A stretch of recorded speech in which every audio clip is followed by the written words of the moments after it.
Greetings, friends. I'm going to discuss how liberal historians misunderstand race while they accept racism as self-evident.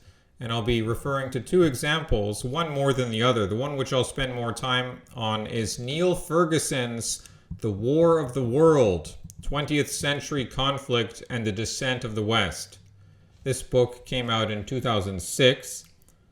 I know it's not the most recent book, but Ferguson I believe, still has the same views that he did at that time. He's a well-known academic historian. He has lots of books. I've read, numerous of his books. And the second example I'll be referring to is Thomas Cahill's How the Irish Saved Civilization, the untold story of Ireland's heroic role from the fall of Rome to the rise of medieval Europe. Now, this second example, I'm only referring to one section of the book. It has to do with the concept of racism. So I'm not actually commenting on how Mr. Cahill understands race. I'm assuming it would be similar to Mr. Ferguson. Let's look at Niall Ferguson's book early on in the introduction, near the middle of this paragraph. He's been building up the case before this that race in a genetic sense isn't really that real. It's kind of like only very lightly real, but he's saying here that the Jews and the Palestinians are genetically not so very different, and that's probably true. And then he goes on to say, the evolutionist Richard Lewontin famously calculated that around 85% of the total amount of genetic variation in humans occurs among individuals in an average population. Only 6% occurs among races. And then he says, the variants that affect skin color, hair type, facial features involve an insignificant amount of the billions of nucleotides in an individual's DNA. To some biologists, this means that, strictly speaking, human races do not exist. Wow, what an amazing thing to say from a prominent historian and academic. Should we really be surprised? No, not really. He's using the popular fallacy. Lewontin's fallacy is what it's known. He's obviously wrong. Now, I heard Lewontin's fallacy from my psychology professor about 15 years ago, and I can tell you that psychology is still infected with this nonsense. The 85% genetic similarity is only found when you take a tiny slice of the genome from any human across the races. However, when you account for the entire genome, the similarity across races is practically 0%. So if you want to know more about Lewontin's fallacy, I'll try to provide a link in the description to a video from Alt-Hype, or People's Veto, where he discusses this in greater detail. The basic idea is that the big picture counts in your genome, not some tiny isolated slice that fits the worldview they wanted to see, which is that race is insignificant. When that's not the case, race is a very real concept in science within Western countries, especially in biology and physical anthropology. It's the cultural anthropologists and the social scientists who have tried to prove race doesn't exist. Outside the West, race is even more uniformly accepted in academia, especially among Chinese and Russian scientists. Now, I don't accuse Ferguson of the following.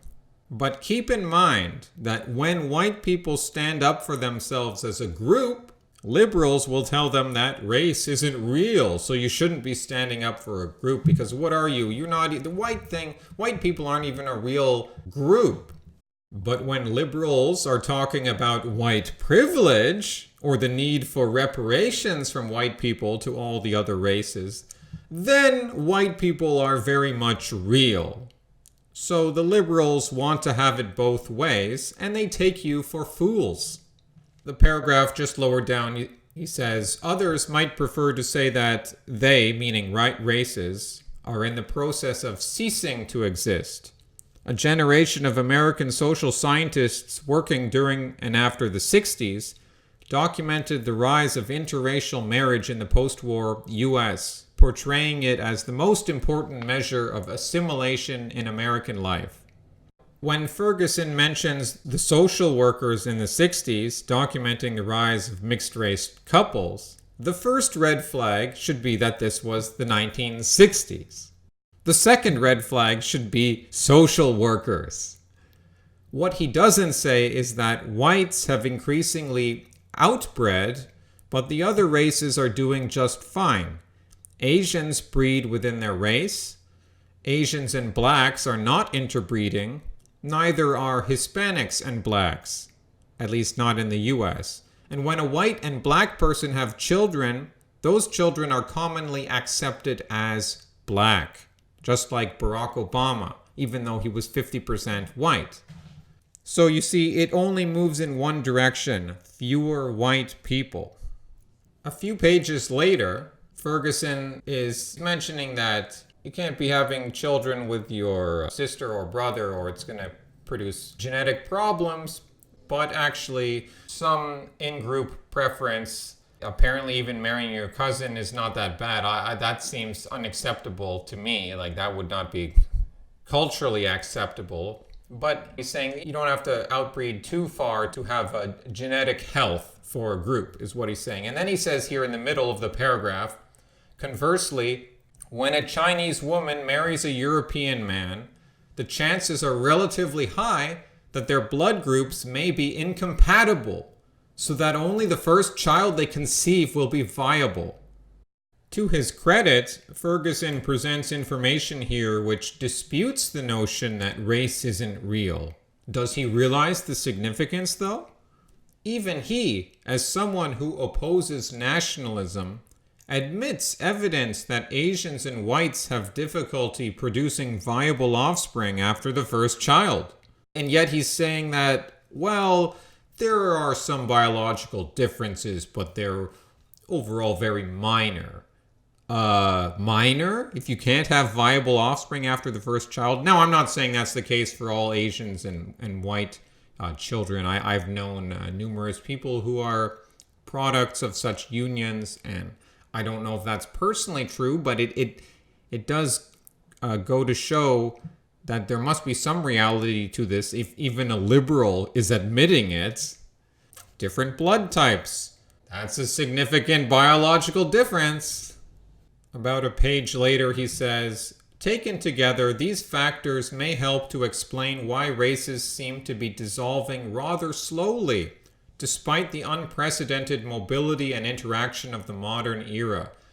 Recent work on microsatellite markers has challenged the view that in strictly biological terms, races do not really exist, showing that American ethnic groups identifying themselves as variously white, African American, East Asian, and Hispanic are, in some respects, genetically distinguishable. So first we have the silly liberal belief that if you put everyone together in a megacity, if you have a global free market, global migration between countries, then people will automatically start interbreeding. Well, yes, to some extent this does happen, but generally the original races self-segregate in communities, and they do so by their own choice. They self-segregate and they breed mostly among themselves. Then he again presents evidence which contradicts his views. Yes, races are genetically distinguishable. It doesn't take a smart person to imagine that this is the case. So there we have it for Neil Ferguson. If I understand correctly, he divorced his wife. He's Scottish. He divorced his wife. I think he had 2 or 3 kids. I'm assuming his Scottish wife was white. Within the last few years, he married a Somalian feminist woman, and I do believe he produced at least 1 child with her. So at least he's willing to follow his own ideology. I'll give him that. Now let's turn to our second example. Again, this is from Thomas Cahill's book, which I'm reading because I wanted to know how the Irish contributed to saving Western civilization, but I'm halfway through the book and it's just a bunch of poetry, and it's like, are you going to get to the point? But that's beside the point. I noted something interesting he had to say very early on in the book. He says, to an educated Englishman of the last century, for instance, the Irish were, by their very nature, incapable of civilization. The Irish, proclaimed Benjamin Disraeli, Queen Victoria's beloved prime minister, quote, hate our order, our civilization, our enterprising industry, our pure religion. This wild, reckless, indolent, uncertain, and superstitious race have no sympathy with the English character. Their ideal of human felicity is an alternation of clannish broils and coarse idolatry, i.e. Catholicism. Their history describes an unbroken circle of bigotry and blood, end quote. The author, Mr. Cahill, says, the venomous racism and knuckle-headed prejudice of this characterization may be evident to us. Well, actually, no, it's not evident to me, but we'll get to that. But in the days of dear old Dizzy, as the Queen called the man who had presented her with India, it simply passed for indisputable truth. Now let me respond to this. First of all, I have nothing against the Irish. I have some Irish ancestry. But why is this description racist, as the author says? Now, as you know, I don't believe racism is a real thing. It's just a communist idea designed to produce hatred and chaos.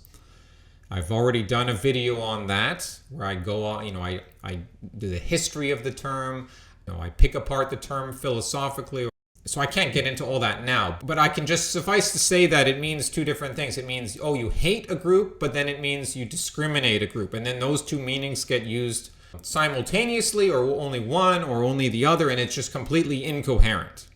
Perhaps the Prime Minister Disraeli was very ignorant about the Irish. And perhaps based on this ignorance, he hated the Irish. That could be true. Now, the problem with accepting racism as real is that you start thinking that you can no longer say negative things about certain groups of people. Are we supposed to think that simply describing a group of people as wild, reckless, indolent, uncertain, and superstitious is impermissible language? Are we not allowed to use those words describing another group? Can we not say that another group of people hates our own group, our own order, our own religion? The author calls this knuckle-headed prejudice. Why does he call it that, though? Couldn't you just as well call it seasoned post-Judas? I'm getting the term post-Judas from Ryan Falk, who makes a good distinction that a lot of the time when you hear, oh, that's prejudice, it's like, no, you're not prejudging someone. You are judging them after your experience.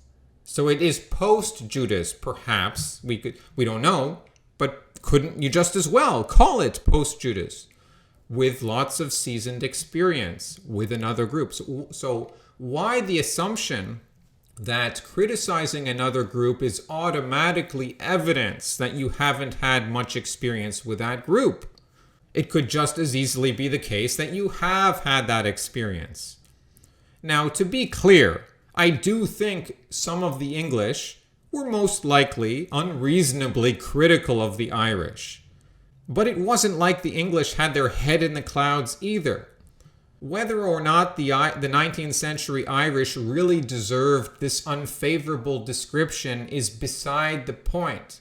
The point is that when you hear an unfavorable description of a particular race, you shouldn't just say, oh, that's racism, shut it down.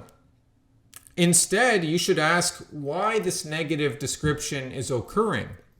Do your homework. Maybe you'll find out, yeah, those English were really arrogant for no good reason. Or maybe you'll find out that Ireland in the 19th century was like a third world country from our current time. You'll probably find the truth is somewhere in between. Accusations of racism and prejudice, however, are nothing more than dog whistles which dumb down academic discussion. I would expect much better from historians. Of all people, you'd think historians would be the biggest race realists. But in the 21st century, the entire way historians think has been infected with liberalism. It makes otherwise smart people sound very dumb. Hasta luego, amigos.